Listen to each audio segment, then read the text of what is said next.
13 April 2025 ప్రాతఃమురళి. ఈ సంవత్సరము ప్రారంభం నుండి అనంతమైన వైరాగ్య వృత్తిని ఎమర్జ్ చేసుకోండి. ఇదే ముక్తిధామము యొక్క గేట్కు తాళం చెవి. ఈరోజు నవయుగ రచయిత అయిన బాప్ దాదా తమ పిల్లలతో కొత్త సంవత్సరాన్ని జరుపుకునేందుకు, పరమాత్మ మిలనము జరిపేందుకు, పిల్లల స్నేహములో తమ దూరదేశము నుండి సాకారవతనంలో మిలనము జరుపుకునేందుకు వచ్చారు. ప్రపంచంలోనైతే నూతన సంవత్సర శుభాకాంక్షలను ఒకరికొకరు ఇచ్చుకుంటారు. కానీ బాప్దాదా పిల్లలైన మీకు నూతన యుగానికి మరియు నూతన సంవత్సరానికి రెండిటికి శుభాకాంక్షలను ఇస్తున్నారు. నూతన సంవత్సరమునైతే ఒక్కరోజు జరుపుకుంటారు. నూతన యుగాన్ని అయితే మీరు సంగమ యుగంలో సదా జరుపుకుంటూ ఉంటారు. మీరందరూ కూడా పరమాత్ముని ప్రేమ యొక్క ఆకర్షణలో ఆకర్షించబడి ఇక్కడకు చేరుకున్నారు.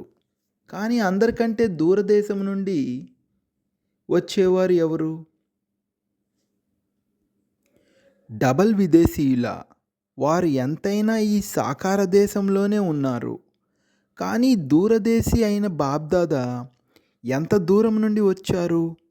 ఎన్ని మైళ్ళ నుండి వచ్చారో లెక్క వేయగలరా? దూరదేశీ అయిన బాప్దాదా నలువైపులా ఉన్న పిల్లలకు వారు ఎదురుగా డైమండ్ హాల్లో కూర్చొని ఉన్న, మధుబన్లో కూర్చొని ఉన్న, జ్ఞాన సరోవరంలో కూర్చొని ఉన్న, గ్యాలరీలో కూర్చొని ఉన్న మీ అందరితో పాటుగా దూరంలో కూర్చొని దేశ విదేశాల్లో బాప్దాదాతో మిలనము జరుపుకుంటూ ఉన్న బాప్దాదా చూస్తున్నారు. వారందరూ ఎంత ప్రేమతో దూరం నుండి చూస్తూ కూడా ఉన్నారు, వింటూ కూడా ఉన్నారు. నలువైపులా ఉన్న పిల్లలకు నూతన యుగానికి మరియు నూతన సంవత్సరానికి 14 రెట్ల శుభాకాంక్షలు, శుభాకాంక్షలు, శుభాకాంక్షలు. పిల్లలకైతే నవయుగము కళ్ళ ముందే ఉంది కదా. ఈరోజు సంగమ యుగంలో ఉన్నారు. రేపు తమ నవయుగంలో రాజ్యాధికారులై రాజ్యం చేస్తారు. అంతే.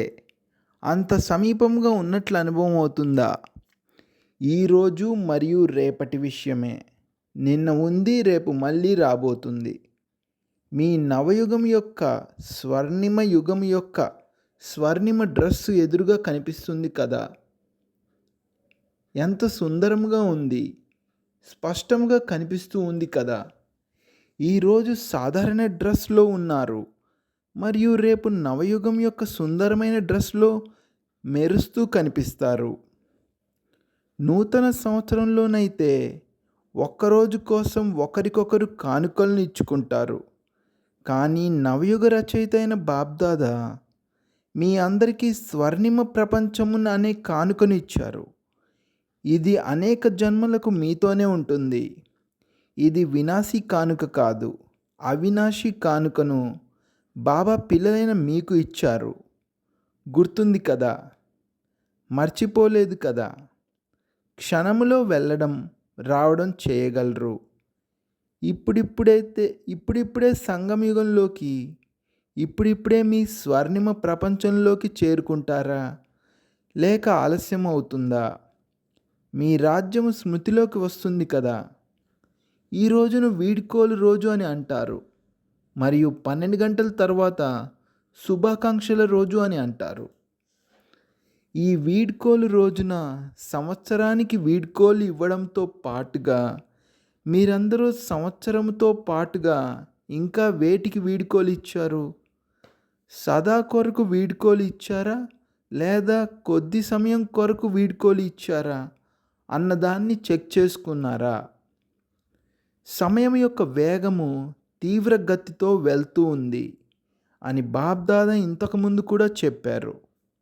మరి నా పురుషార్థం యొక్క వేగము తీవ్రంగా ఉందా అని మొత్తం సంవత్సరం యొక్క రిజల్ట్ను చెక్ చేసుకున్నారా?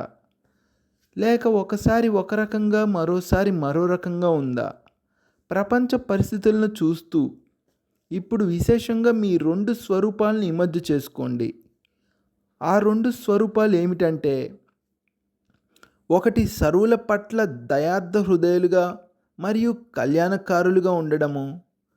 మరియు రెండవది, ప్రతి ఆత్మ పట్ల సదా దాత పిల్లలు, మాస్టర్ దాతలుగా ఉండడము.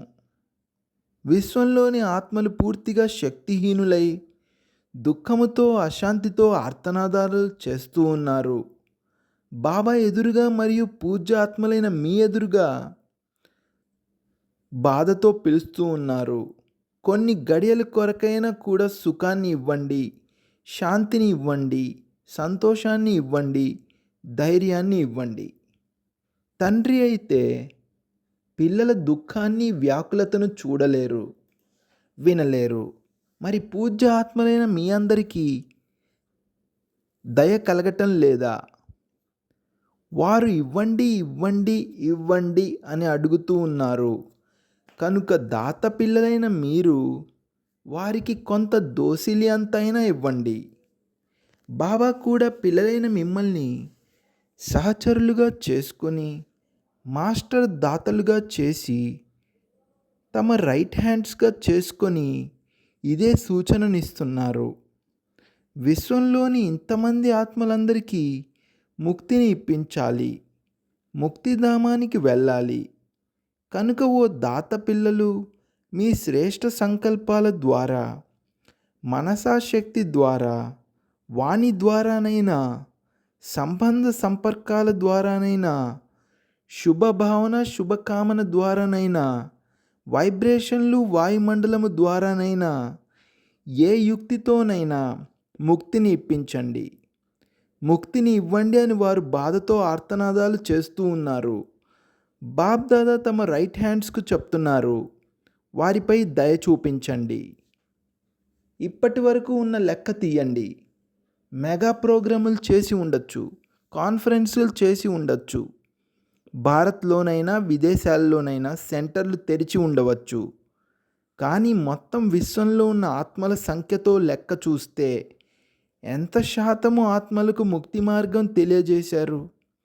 కేవలం భారత్ కళ్యాణకారులేనైనా, లేక 5 ఖండాలలో ఉన్న విదేశాల్లో ఎక్కడెక్కడైతే సేవా కేంద్రాలు తెరిచారో అక్కడి కళ్యాణకారులేనా, లేక విశ్వ కళ్యాణకారులా? విశ్వ కళ్యాణం చేయడానికి పిల్లలు ప్రతి ఒక్కరూ బాబాకు హ్యాండ్స్గా అవ్వాలి, రైట్ హ్యాండ్స్గా అవ్వాలి. ఎవరికైనా ఏదైనా ఇవ్వాల్సి వచ్చినప్పుడు దేనితో ఇవ్వటం జరుగుతుంది? చేతులతోనే ఇవ్వటం జరుగుతుంది. మరి బాబ్దాదాకు మీరు హ్యాండ్స్ కదా, చేతులు కదా. మరి బాబ్దాదా రైట్ హ్యాండ్స్ను అడుగుతున్నారు. ఎంత శాతం మందికి కళ్యాణం చేశారు? ఎంత శాతం మందికి చేశారు? వినిపించండి, లెక్క తీయండి. పాండవులు లెక్కలు వేయటంలో తెలివైన వారు కదా. అందుకే బాబ్దాదా అంటున్నారు, ఇప్పుడు స్వపురుషార్థము మరియు సేవల యొక్క భిన్న భిన్న విధుల ద్వారా పురుషార్థాన్ని తీవ్రం చేయండి. స్వస్థితిలో కూడా 4 విషయాలను విశేషంగా చెక్ చేసుకోండి. దీనినే తీవ్ర పురుషార్థము అని అంటారు. మొదటి విషయము, ముందుగా చెక్ చేసుకోండి, నిమిత్త భావము ఉందా? ఎటువంటి రాయల్ రూపంలోనైనా నేను అన్న భావము లేదు కదా, నాది అన్న భావము లేదు కదా. సాధారణమైన వారికి నేను మరియు నాది అనేవి కూడా సాధారణమైనవే, స్థూల రూపంలో ఉంటాయి. కానీ బ్రాహ్మణ జీవితంలోని నాది మరియు నేను అన్న భావాలు సూక్ష్మమైనవి మరియు రాయల్గా ఉంటాయి. ఆ భాష ఎలా ఉంటుందో తెలుసా? ఇది ఇలా జరుగుతూనే ఉంటుంది, ఇది ఇలా నడుస్తూనే ఉంటుంది, ఇది ఇలా అవ్వాల్సిందే. నడుస్తున్నాము, చేస్తున్నాము. కనుక ఒకటి నిమిత్త భావము, ప్రతి విషయంలోనూ నిమిత్తము. సేవలోనైనా, స్థితిలోనైనా, సంబంధ సంపర్కంలో, ముఖము మరియు నడవడిక నిమిత్త భావము కలవిగా ఉండాలి. అటువంటి వారిలో ఉండే రెండవ విశేషత ఏమిటంటే నిర్మాణ భావము.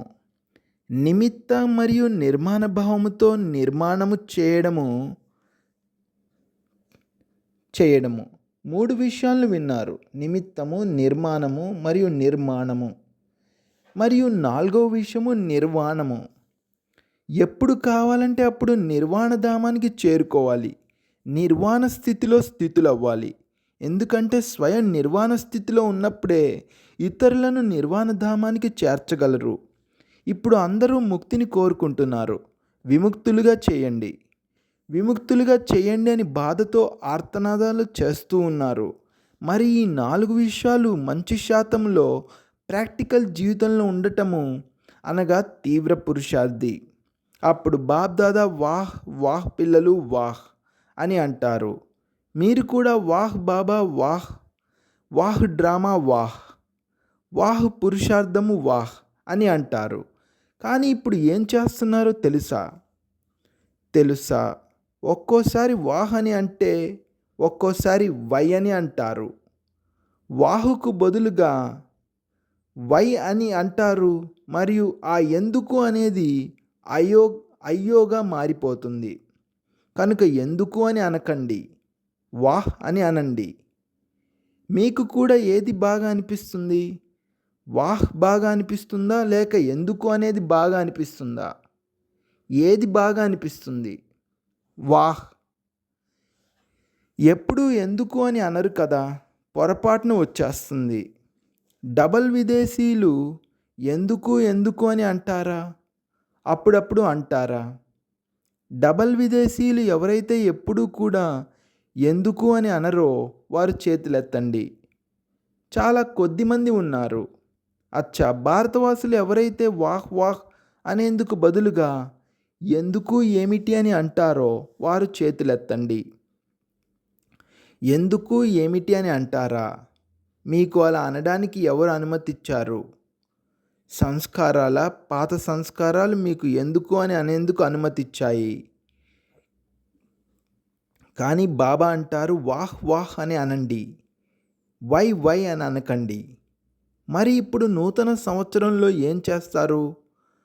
వాహ్ వాహ్ అంటారా, లేదా అప్పుడప్పుడు ఎందుకు అనేదానికి అనుమతి ఇవ్వమంటారా? ఎందుకు అనేది మంచిది కాదు. కడుపులో గ్యాస్ ఏర్పడినప్పుడు ఆరోగ్యం పాడవుతుంది కదా. మరి ఎందుకు అనేది కడుపులో గ్యాస్ లాంటిది. అలా అనకండి. వాహ్ వాహ్ ఇది ఎంత బాగా అనిపిస్తుంది? మరి చెప్పండి, వాహ్ వాహ్ వాహ్. అచ్చా, దూరదేశం నుండి వింటున్నారు, చూస్తున్నారు, భారత్ నుండి కూడా, విదేశాల నుండి కూడా. మరి ఆ పిల్లలను కూడా అడుగుతున్నారు, వాహ్ వాహ్ అని అంటారా, లేక వై అని అంటారా? ఇప్పుడు ఇది వీడ్కోలు ఇచ్చే రోజు కదా. ఈరోజు వీడ్కోలు ఇచ్చేందుకు ఇది సంవత్సరంలోని చివరి రోజు. కనుక అందరూ సంకల్పము చేయండి. ఎందుకు అని అనము, దాని గురించి ఆలోచనను కూడా ఆలోచించము. ప్రశ్నార్థకము వద్దు, ఆశ్చర్యార్థకము వద్దు, బిందువు మాత్రమే. ప్రశ్నార్థకము వ్రాయండి, ఎంత వంకరగా ఉంటుంది, కానీ బిందువు ఎంత సహజమైనది. కేవలం నయనాలలో బిందువైన బాబాను ఇముడ్చుకోండి. నయనాలలో చూడటము కోసమని బిందువు ఉంది కదా, అలాగే సదా నయనాల్లో బిందువైన బాబాను ఇముడ్చుకోండి. ఇముడ్చుకోవటం వస్తుందా లేక సరిగ్గా ఫిట్ అవ్వటం లేదా, కింద మీద అయిపోతుందా? మరి ఏం చేస్తారు? దేనికి వీడ్కోలు ఇస్తారు? ఎందుకు అనే దానికి వీడ్కోలు ఇస్తారు. ఎప్పుడు ఆశ్చర్యార్థకము కూడా రాకూడదు. ఇది ఎలా అవుతుంది, ఇలా కూడా జరుగుతుందా, అసలు ఇలా జరగకూడదు, ఎందుకు జరిగింది, ఇలా ప్రశ్నార్థకం కూడా ఉండకూడదు, ఆశ్చర్యార్థకం కూడా ఉండకూడదు. కేవలం బాబా మరియు నేను అంతే. కొంతమంది పిల్లలు ఏమంటారంటే, ఇది ఇలా జరుగుతూనే ఉంటుంది కదా. బాప్ దాదాకు ఆత్మిక సంభాషణలో చాలా రమణీయకమైన విషయాలను వినిపిస్తారు. ఎదురుగా చెప్పలేరు కదా, అందుకని ఆత్మిక సంభాషణలో అన్నీ చెప్పేస్తారు. అచ్చా, ఏది ఎలా నడిచినా కానీ మీరు నడవకూడదు. మీరు ఎగరాలి అన్నప్పుడు నడిచే విషయాలను ఎందుకు చూస్తారు? ఎగరండి మరియు ఎగిరేలా చేయండి. శుభభావన, శుభకామన అనేవి ఎంతో శక్తిశాలిగా అయినవి. కేవలం శుభభావన శుభకామన తప్ప మధ్యలో ఎందుకు అనేది రాకూడదు. అవి ఎంతటి శక్తిశాలి అయినవంటే ఎటువంటి అశుభ భావన కలవారినైనా కూడా శుభభావనలోకి మార్చగలరు. రెండవది ఏం జరగవచ్చు అంటే ఒకవేళ వారిని మార్చలేకపోయినా కానీ మీ శుభభావన శుభకామన అవినాశి అయినవి కదా, అప్పుడప్పుడు ఉండేవి కావు కదా. కావున మీపై అశుభ భావన యొక్క ప్రభావము పడదు. ఇలా ఎందుకు జరుగుతూ ఉంది, ఇలా ఎంతవరకు నడుస్తుంది, ఎలా నడుస్తుంది అనే ప్రశ్నలలోకి వెళ్ళిపోతారు. వీటి వలన శుభభావన యొక్క శక్తి తగ్గిపోతుంది. లేదంటే శుభభావన శుభకామనల యొక్క సంకల్ప శక్తిలో చాలా శక్తి ఉంది. చూడండి, మీరందరూ బాబ్దాదా వద్దకు వచ్చారు. మొదటి రోజును గుర్తు చేసుకోండి. బాబ్దాదా ఏం చేశారు? పతితులు వచ్చినా, పాపులు వచ్చినా, సాధారణమైన వారు వచ్చినా, రకరకాల వృత్తుల వారు, రకరకాల భావనల వారు వచ్చినా బాబ్దాదా ఏం చేశారు? శుభభావన ఉంచారు కదా.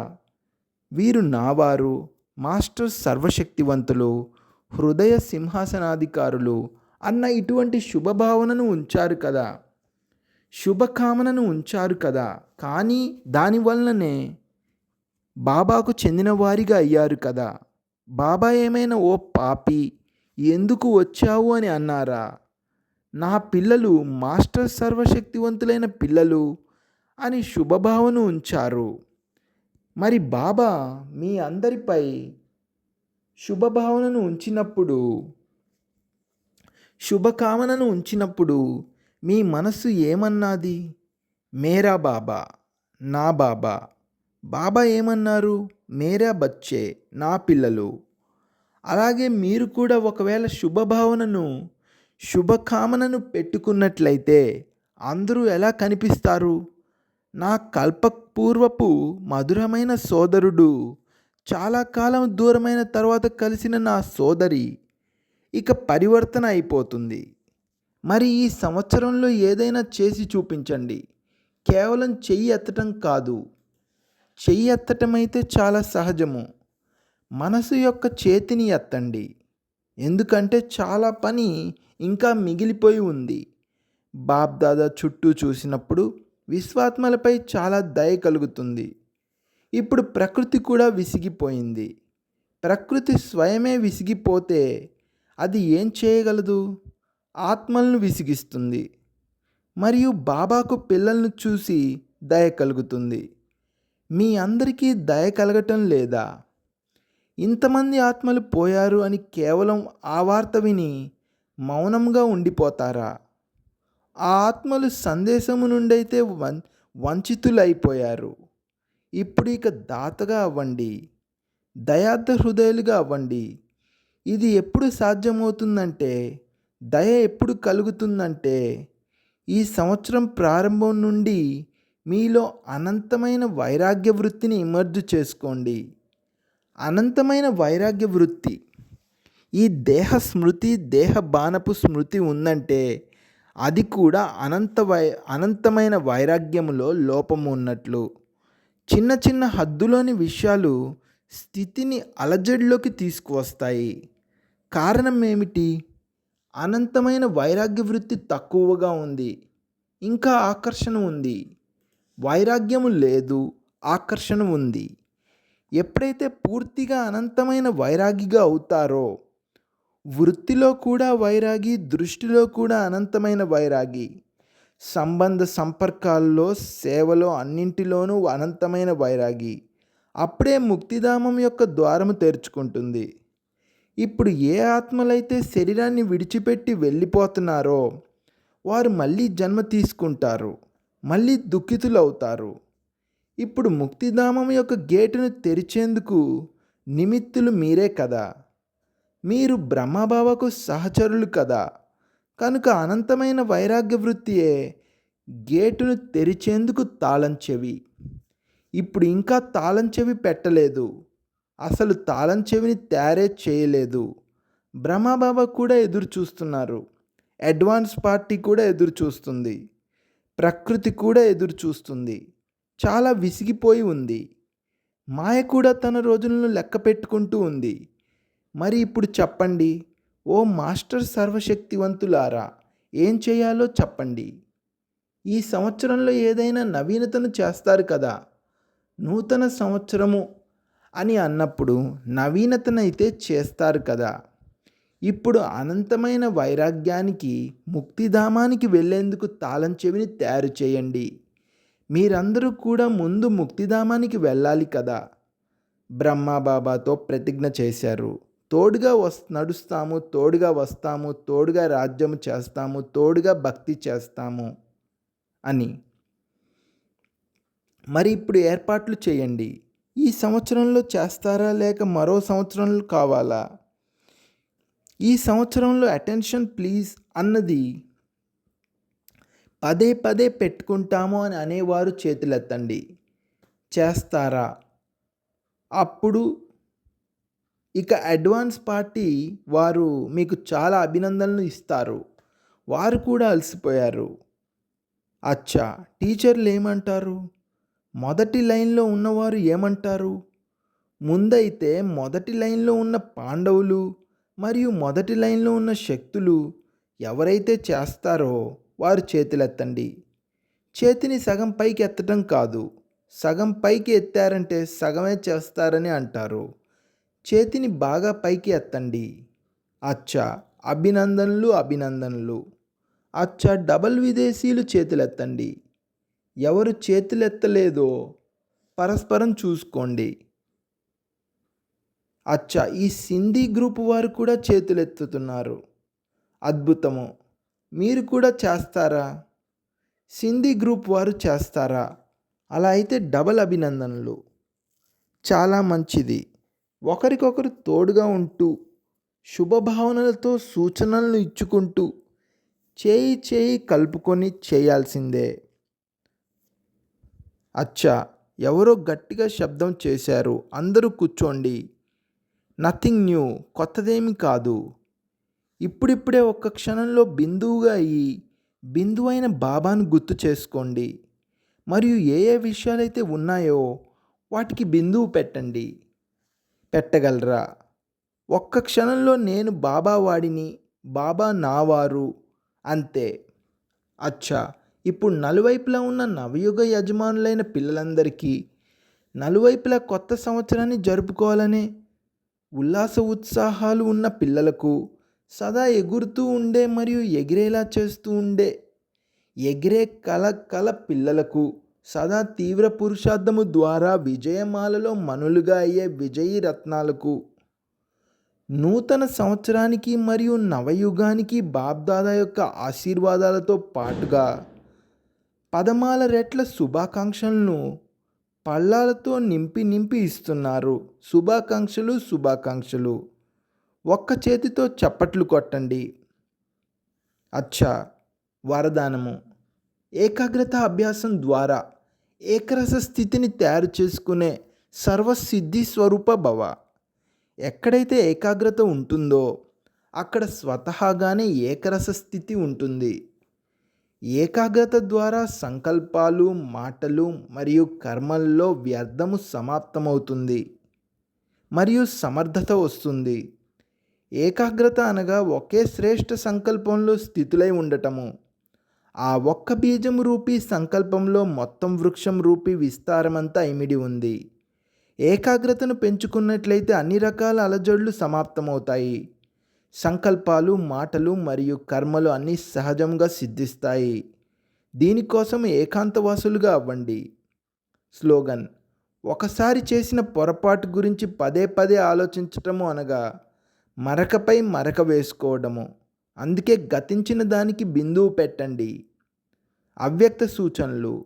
కంబైన్డ్ రూపపు స్మృతి ద్వారా సదా విజయులుగా అవ్వండి.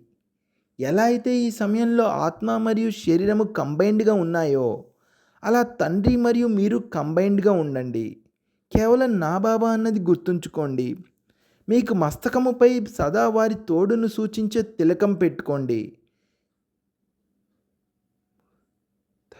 ముత్తైదు వతనమును మరియు తోడును ఎప్పుడూ మర్చిపోరు కనుక సహచరుణ్ణి సదా తోడుగా పెట్టుకోండి. ఒకవేళ తోడుగా ఉంటే తోడుగా వెళ్తారు. తోడుగా ఉండాలి, తోడుగా వెళ్ళాలి. ప్రతి క్షణము ప్రతి సంకల్పంలో తోడు ఉండనే ఉంది. ఓం శాంతి.